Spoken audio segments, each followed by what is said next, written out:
I've got some questions about what the Idaho cops are saying. I really do. I'm not entirely sure what's going on here.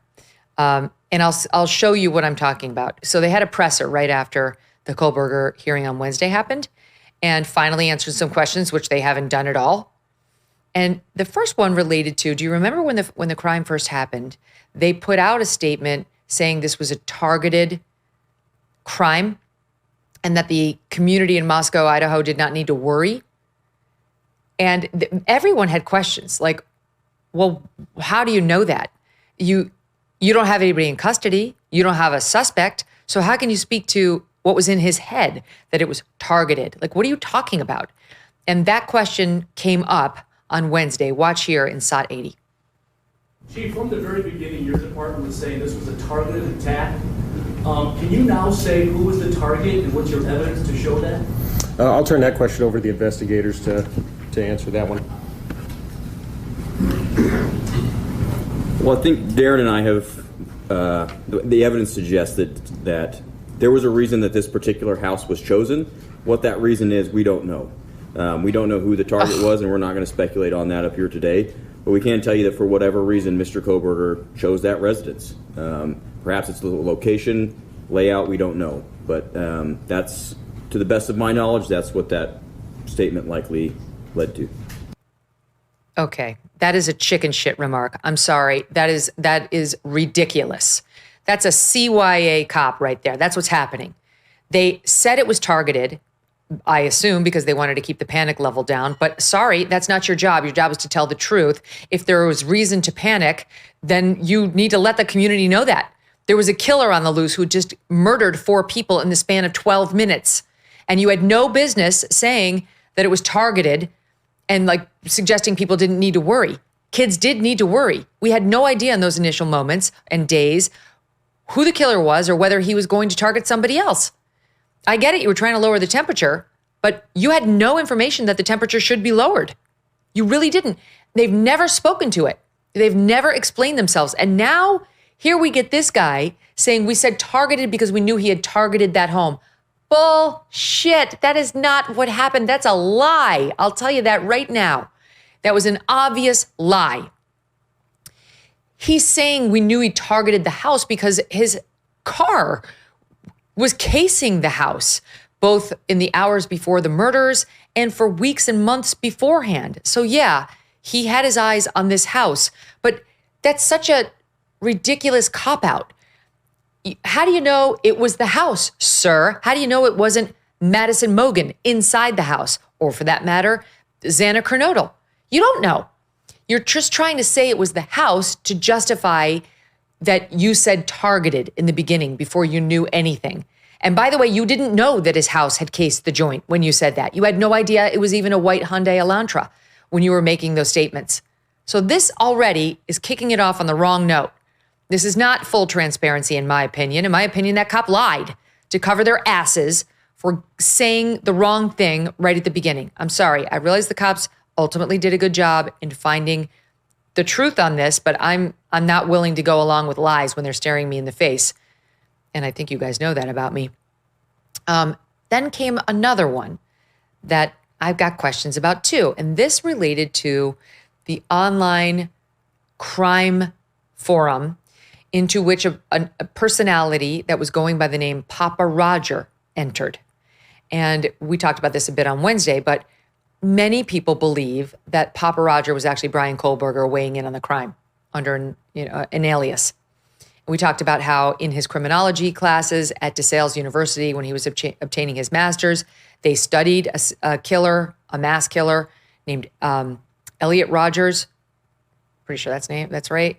And Roger, and that he had killed girls on campus with a knife, that he had targeted a couple of girls from Alpha Phi, which was the sorority Kaylee Gonsalves was in.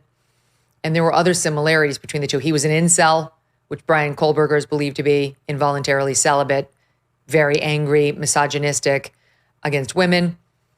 So there were some parallels. And then the questions that Papa Roger was asking very much seemed like they could only be known by the killer. In retrospect, he raised the question of the knife sheath.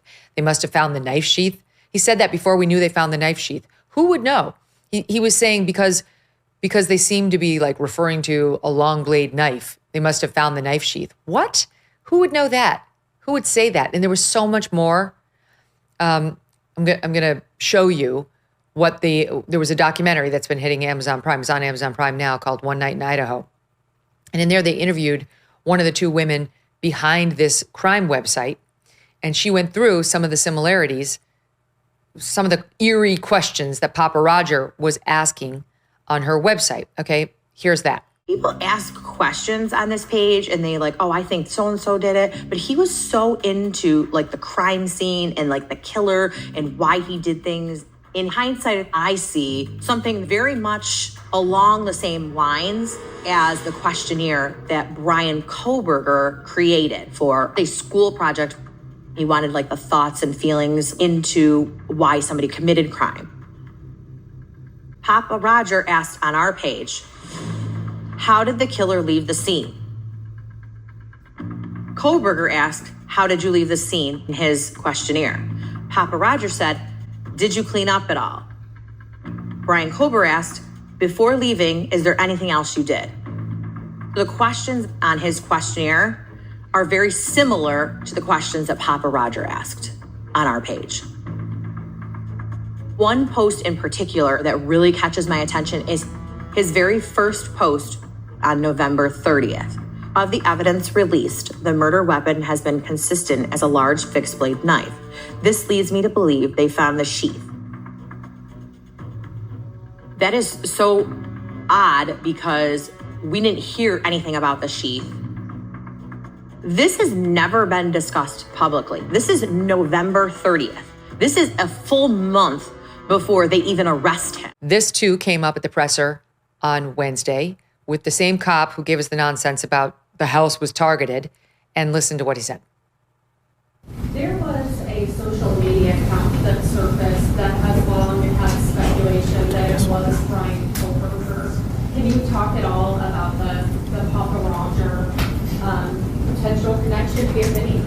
Right. There was no connection. There wasn't at all. We looked into every bit of it. We took a deep dive into it. We researched it. We utilized. It was not. There was no connection. By the way, it wound up being his partner standing next to him who took the question. There was no connection. We took a deep dive into it. There was no connection. We researched it. We looked into every bit of it. We took a deep dive into it. I've got questions here too. Well, then who was it? Because it's knowable. You can trace the IP address. Why didn't he say, we connected it to someone else? Truly, like, how do we know it wasn't Kohberger? I guess at best they couldn't prove that it was Kohberger. That seems to be what he's saying, that there was no connection, none that they could prove.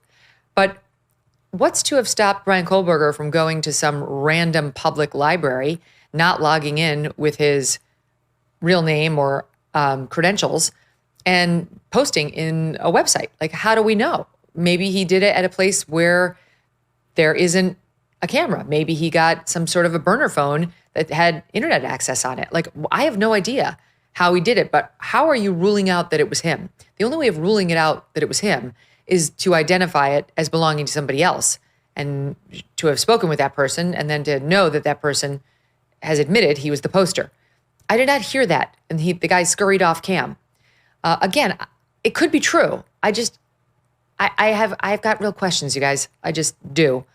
And they've been so cagey about releasing any information for so long that I got to be honest, I don't really have full faith in this police department. I'm not saying they didn't come up with great evidence. It was kind of right there for the taking, but I'm not sure about how forthright this police department has been with us from the beginning. Never mind the DA. There's more.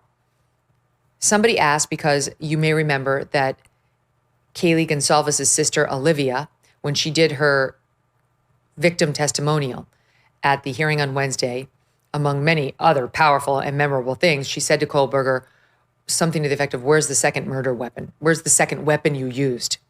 And now we have some idea why she said that. This is my own speculation, to be clear. It's because we've gotten more details on the murders themselves, and in particular, what happened to each of the victims. And Kaylee Gonsalves in particular was absolutely just brutally murdered. I mean, they were all brutally murdered. You know what I'm trying to say.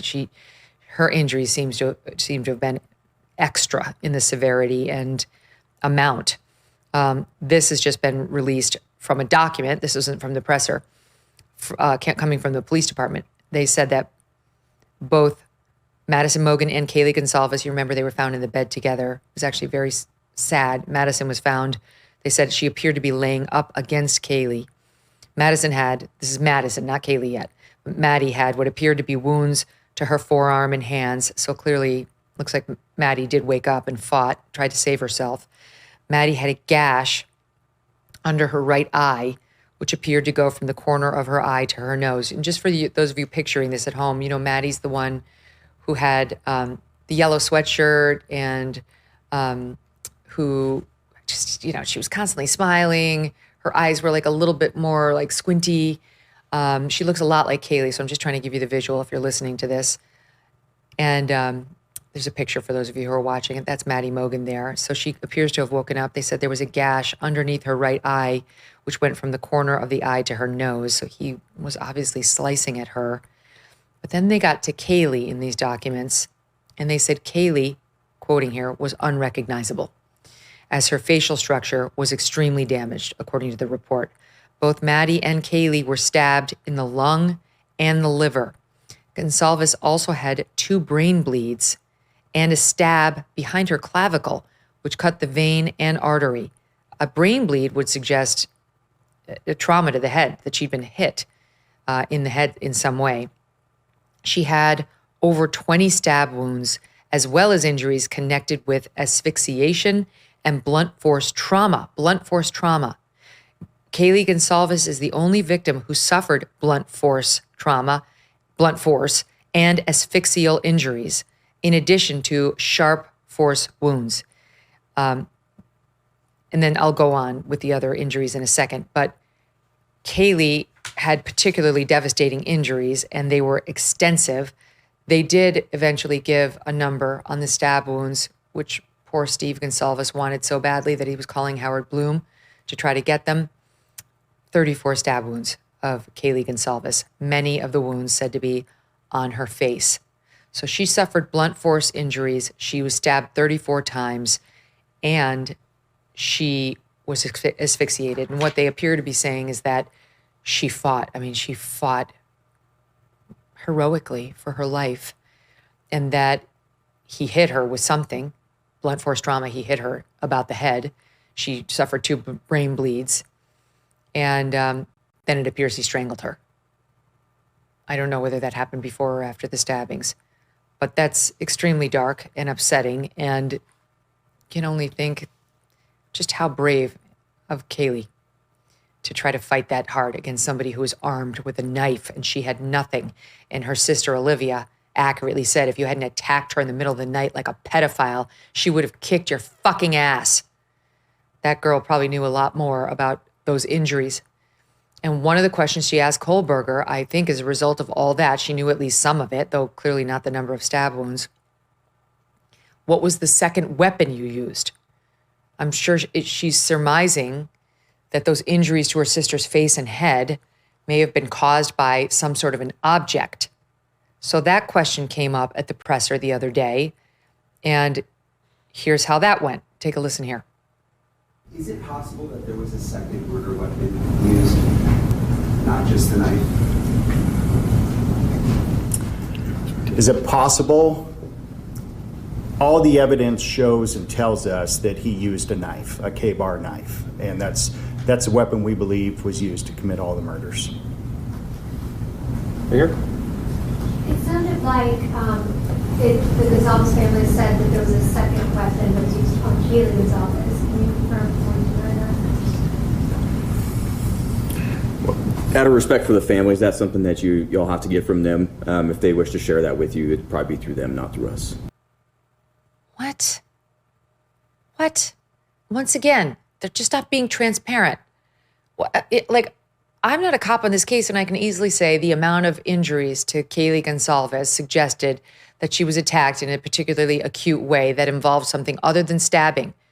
That would be my speculation on why they're wondering if there was a second weapon. A question we've asked ourselves too, but have no proof of. Hello, it's not that hard. I'm sorry to be so hard on the cops, guys, but this is really frustrating. Since President Trump was sworn in, his administration has made enormous progress at a breakneck pace. But don't forget, while they're moving mountains for the good of the nation, you've got your own personal savings to worry about. And one of the best ways to look after your savings is through diversification, particularly with gold, like from Birch Gold Group. In the past 12 months, the value of gold has increased by 40%. OMG. Central banks continue to bolster demand for gold by buying in record quantities. Global instability and tension is high, and Birch Gold makes owning physical gold extremely easy. Easily convert an existing IRA or 401k into a tax-sheltered IRA in physical gold, or buy some to store in your home safe. Just text MK to the number 989898 and Birch Gold will send you a free info kit on gold. There's no obligation, just useful information. With an A+ rating from the Better Business Bureau and tens of thousands of happy customers, take control of your savings today. Text MK to the number 989898.